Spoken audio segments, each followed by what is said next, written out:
Hey, hi guys, welcome back with another action-packed talk. Today we have yet another special guest with us, Jake Parker. Jake Parker is a senior publishing manager at Quali, meaning that he is responsible for sourcing the best hyper-casual games and working with their developers to produce global hits.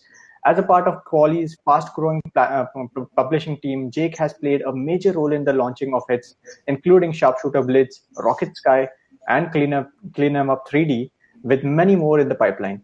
Today, before we start the session, I would like to thank our sponsors. Our presenting sponsor is Unreal Engine. We have our gold sponsor MPL, AWS, Glance, and Google. Our legacy silver sponsors are GameShen, Lakshya, and YesNow.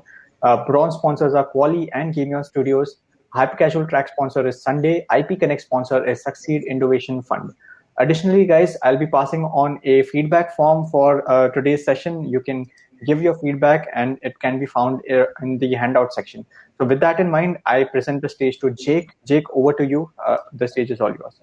Perfect. Thanks, Nikhil. So I will quickly share up. It's a pleasure to be here.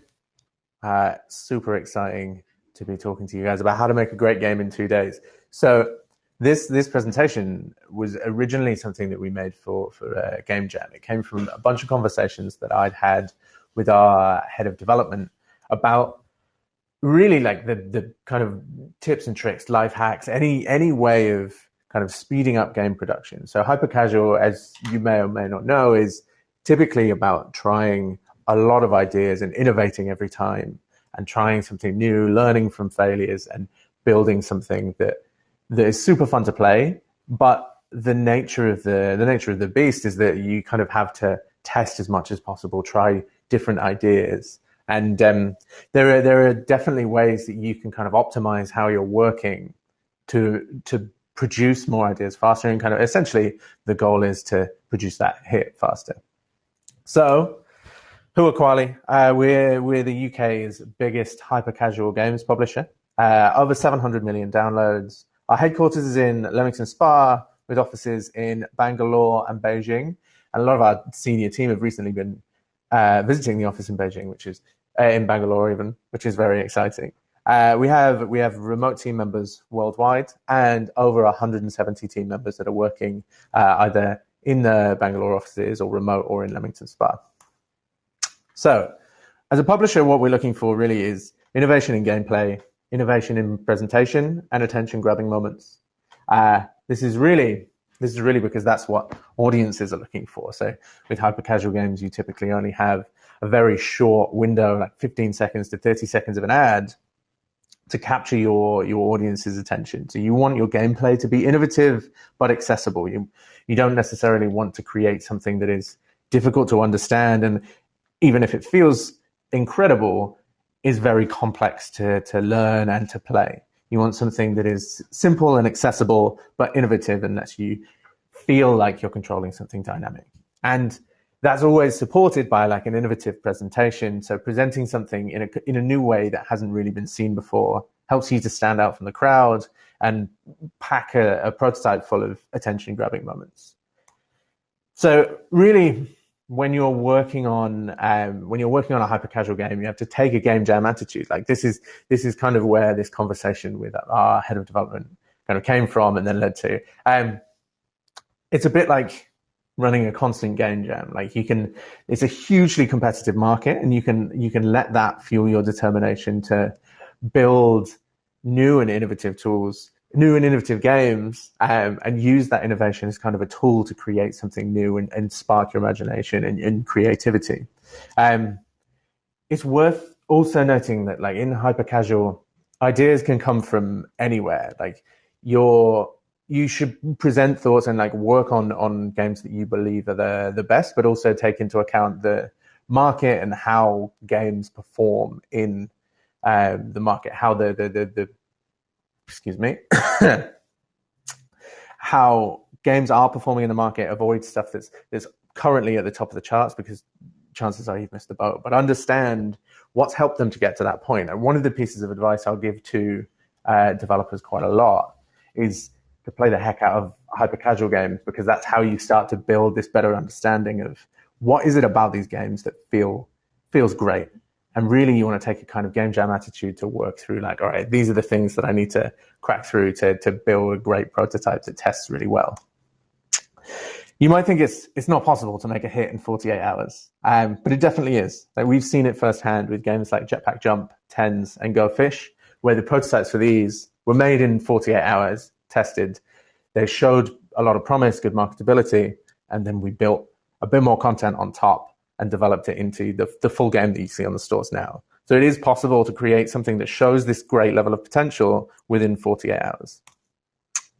One way of one of the things to consider when you're starting out on that journey is to get your priorities right.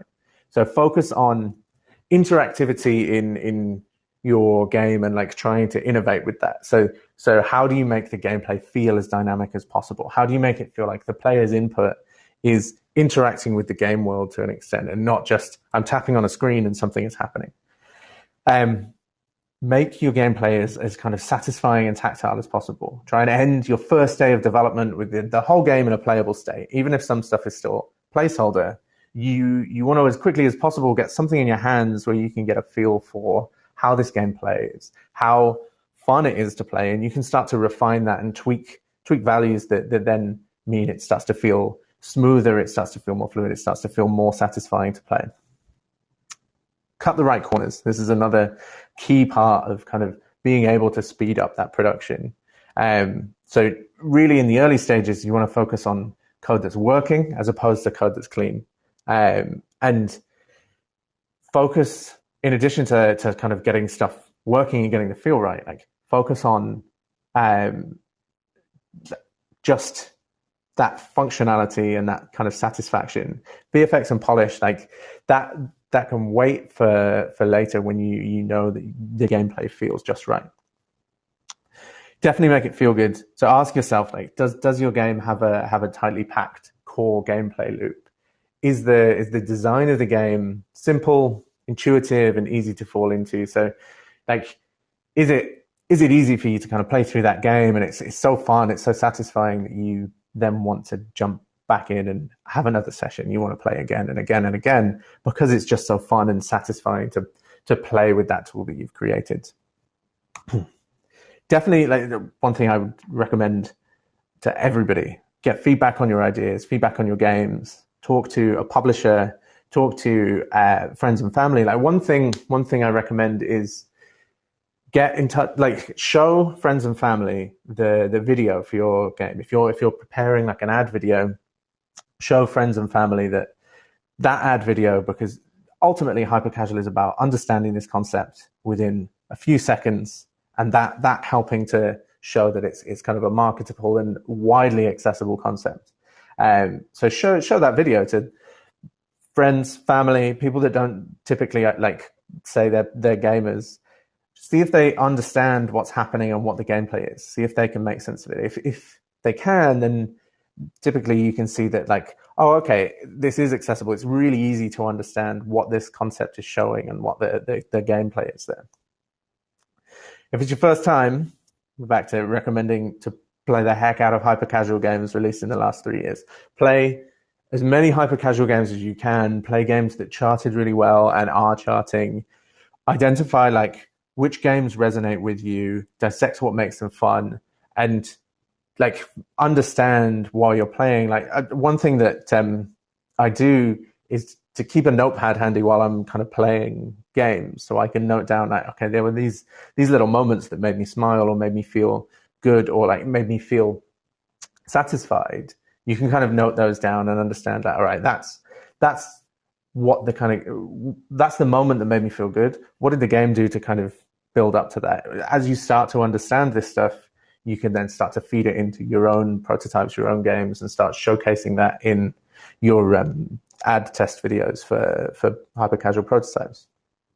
And remember, fun is more important than balance a lot of the time with hyper-casual games, especially in the early stages. You want to focus on finding the fun in your game as opposed to balancing it and refining it really, really heavily. That'll help you to save time and produce a game faster than if you were to kind of focus on balancing out every aspect of it. If you're new to development, remember that publishers are experts with very open minds. So we're always going to consider games that are sent to us and be able to provide feedback or guidance based on how we see that game, our experience of the market, our understanding of the market, and games that we've played and have launched and what we know is successful. It's worth keeping in mind there are no stupid ideas. I think this is something that's extremely evident in hyper-casual. You can think that you fully understand hyper-casual and exactly what themes and concepts can be a hyper-casual game, but then something comes along that completely surprises you and you never expected to be a hyper-casual hit. So keep in mind that as great as it is to follow the market and understand trends and to understand how to get the feel just right, really ideas that come out of left field, new exciting ideas, there's still plenty of room for them. And I think that's always going to be the case. So yeah, as I mentioned, games of all kinds, all themes can fit within hyper-casual because ultimately the audience for hyper-casual games is anybody. It's such a broad audience because it's people that have a few moments to kind of play and enjoy something, feel a sense of satisfaction, and they're very rewarding games. So leaning into that and understanding that you don't need to limit yourself to a specific theme. The world is your oyster, essentially. It's okay to feel anxious. If it's your first time working on a prototype, should I submit my game if it's missing features? What if my game's not good enough? My KPI, I keep missing KPIs. Still submit the game. Definitely submit the game to a publisher. The worst that can happen is you get feedback directly from somebody who is working on these games every day and is designing these games.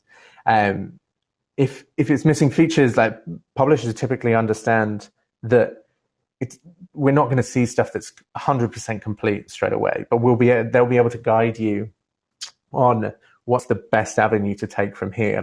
Maybe you could tweak this and that would improve the feel in this way. What if my game isn't good enough? I think there's a lot of fear that the game isn't good enough, but you can learn from working with a publisher. You can learn from a game that doesn't pass its CPI test. You can understand what element of that game feels like it was holding it back. What could I improve for next time?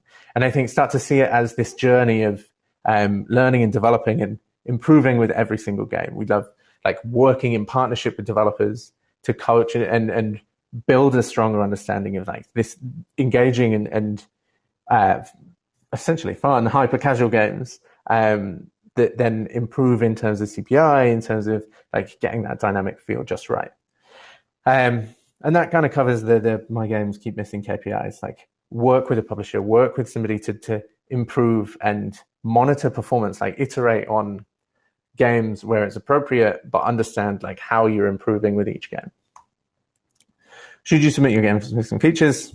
Absolutely. Too close to quit. You'd be surprised that you could get some great results. And obviously you'll learn from this. Likewise, what if my game's not good enough? All kind of games fit within hyper-casual. There's no stupid ideas. Definitely there's such a broad taste in genre and style that hyper-casual tailors to kind of many, many people. And multiple failures. Focus on salvaging what's fun and compelling from the failed games. It could be useful later. One thing that would definitely save you time in development is templating out stuff that you've already built functionality for. So maybe you've got up runner functionality, make a template of that so that later on, if you have an idea that lends itself really well to a runner, you're already a day ahead. You've got that functionality there. You can then start tweaking it and playing with it and adding other elements that help to make it feel more dynamic and more kind of innovative. Fail fast and use that data to make the next game better. And with each test that doesn't make it, you'll get feedback from your publisher to help you with the next one. Thank you and good luck. I'm excited to see a bunch of hits coming from indie developers, and I think we've got plenty of time for Q&A if anybody has any questions.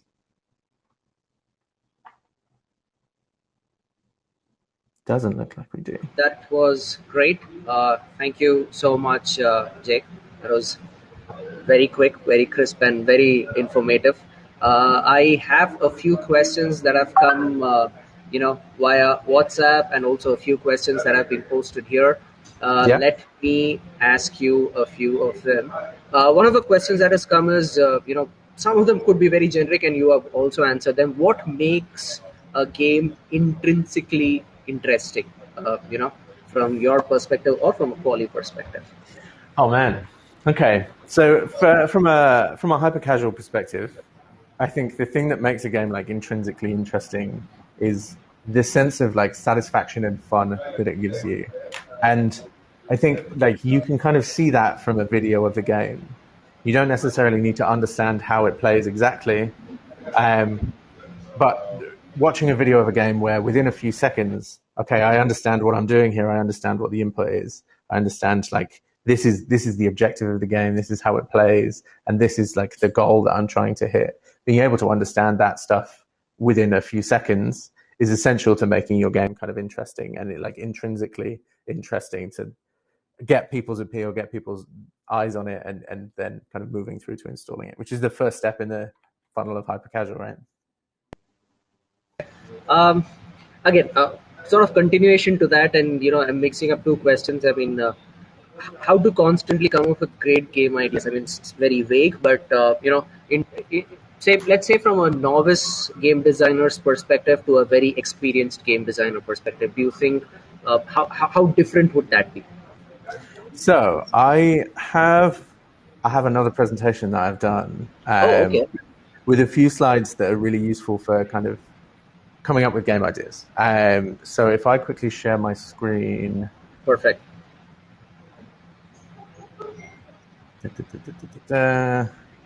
So coming up with game ideas.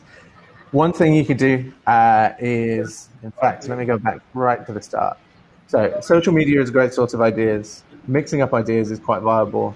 The other thing that I'd always recommend that isn't listed on here is look at your life and see what things like are quite satisfying and fun and could be accessible to a lot of other people. Like, is there something that you see that millions of people around the world will also see and find accessible? Like, one example is makeover studio, which I cover in one of our later slides. Like the idea of a makeover is something that people across the globe can understand, right? The theme there is very accessible.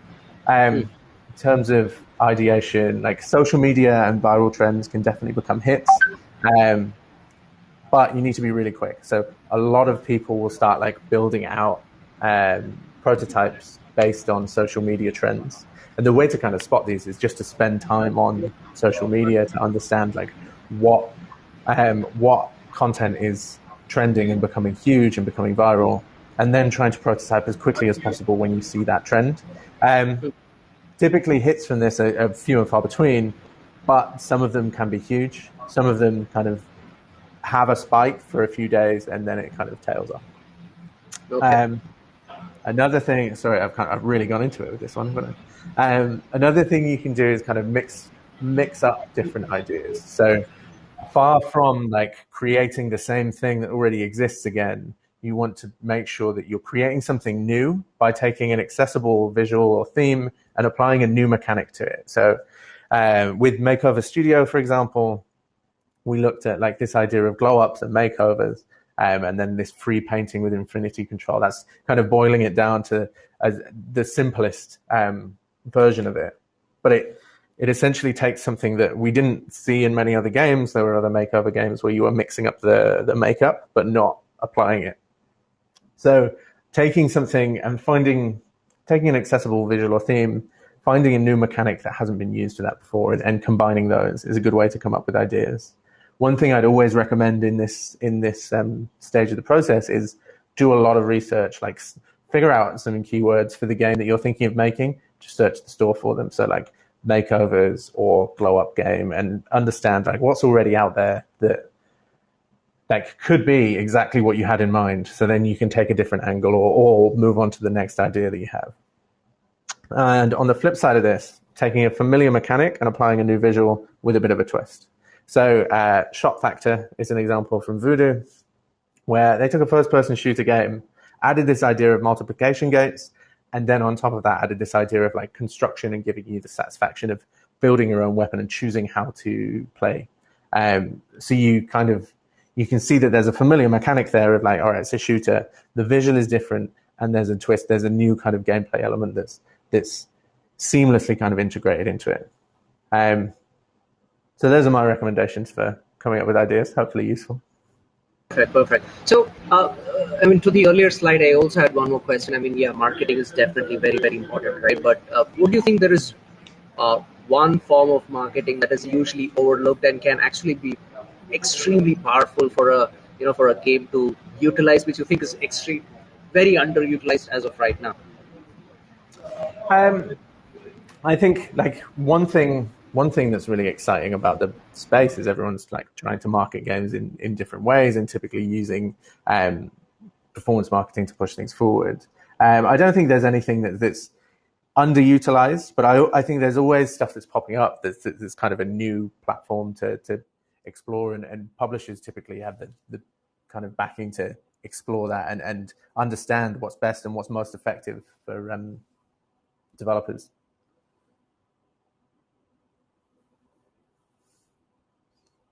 Oh, you're muted.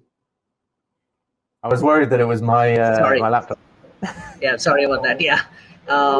So one of the questions is any tools or AI softwares suggestions for rapid designing for levels or creation process? Gotcha. So it depends. Like a lot of it depends on the game, right? You can create this stuff in Unity with primitives for some games, so like primitive shapes. You might want to create, if the game lends itself to it, you might want to create like a procedural generation of levels for your game.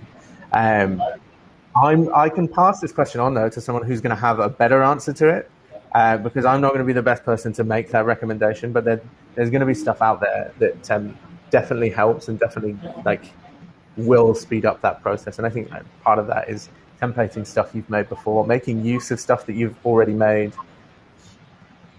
Okay. And I have a question from Vaibhav. Do you think hyper-casual games would have more meta and depth in coming months? Not limiting them to just fun-to-play games, but a good progression model as well. I think we already see that to an extent. And like the thing that interests me with progression models in hyper-casual games is they are very light, right? They're very light and very satisfying. And then we're seeing like hybrid casual games that have a slightly deeper meta. They have more to them, like a longer tail. So I think we're definitely seeing that.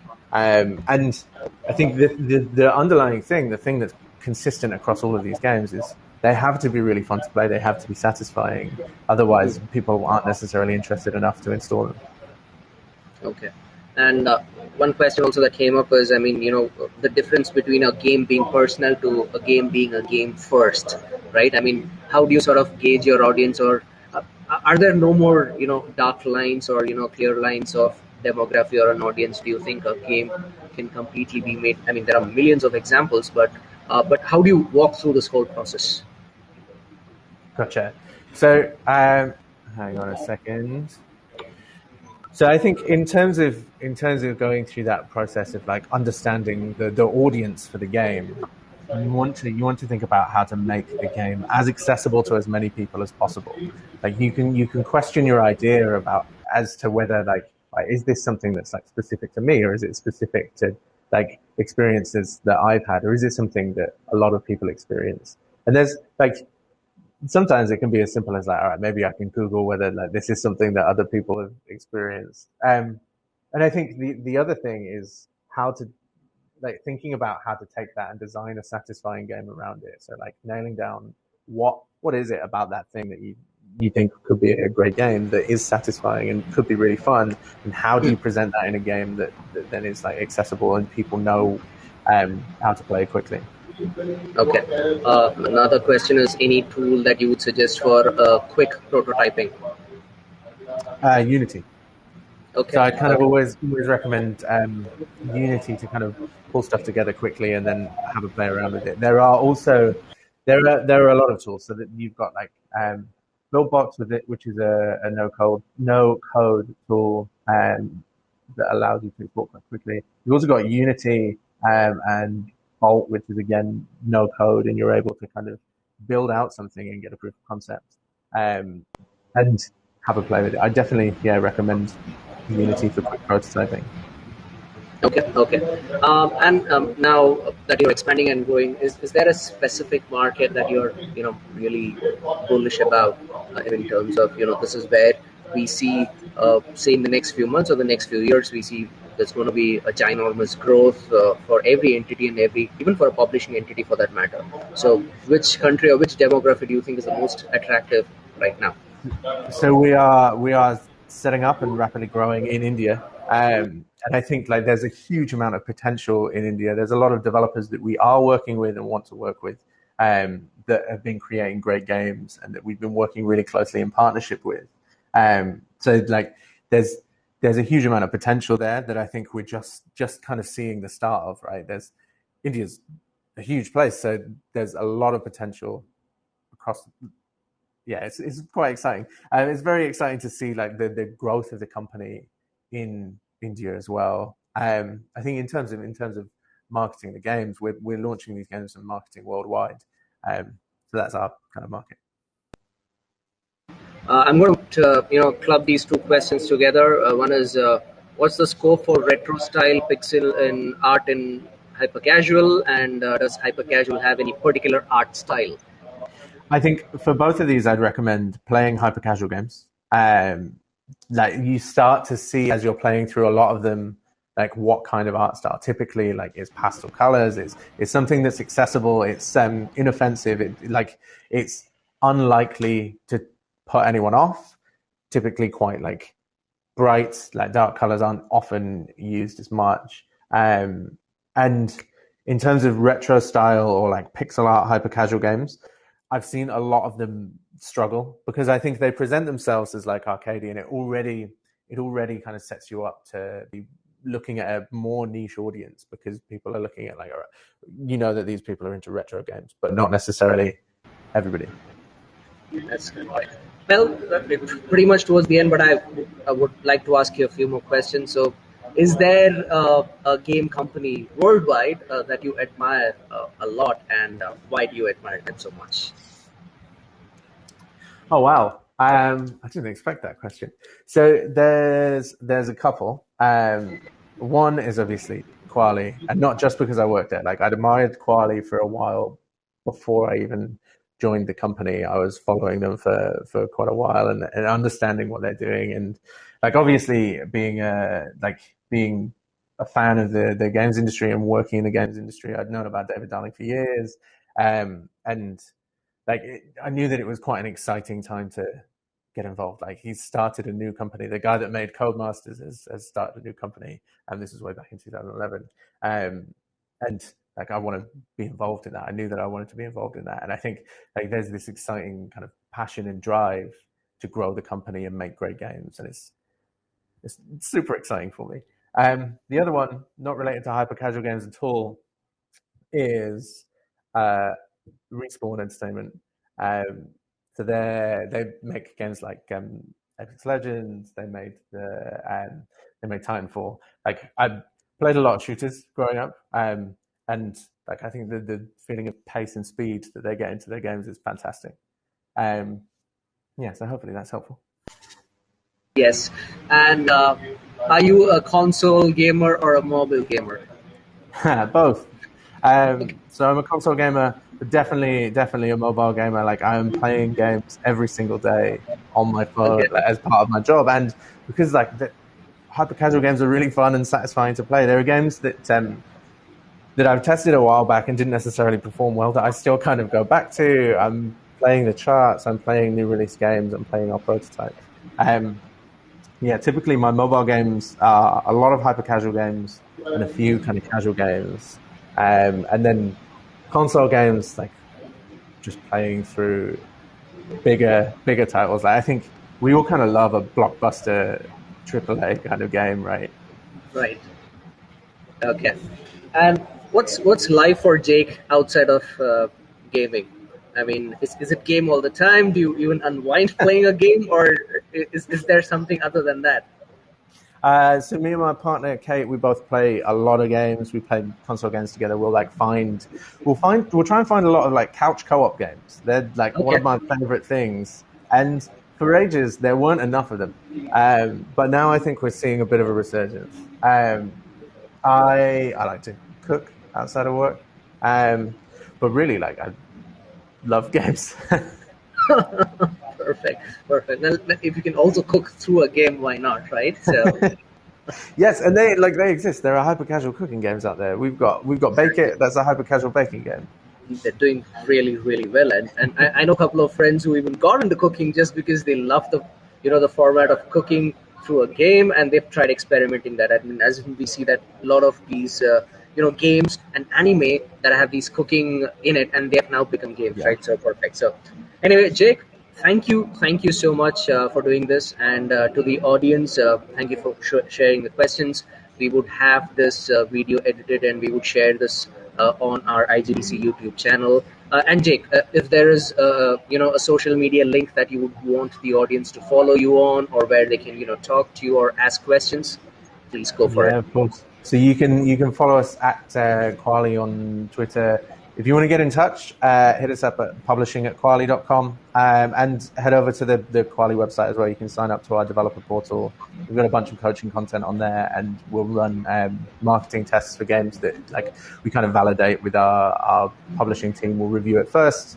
Either it looks like it's worth us kind of moving forward to the test to understand the data, and we'll say, yeah, let's go ahead. Or we'll give you some feedback. We'll give you some comments on these are the reasons that we decided not to go ahead with it now. Here are some things that you can work on. Perfect. Thank you so much, and we also hope to have you probably in person for our next event.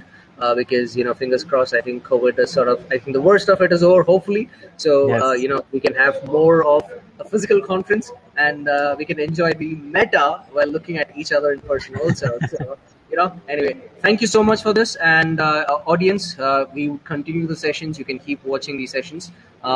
Jake, you can press on the go backstage session. Perfect. And I will see you there. Yeah. Thank you. Thank you very much.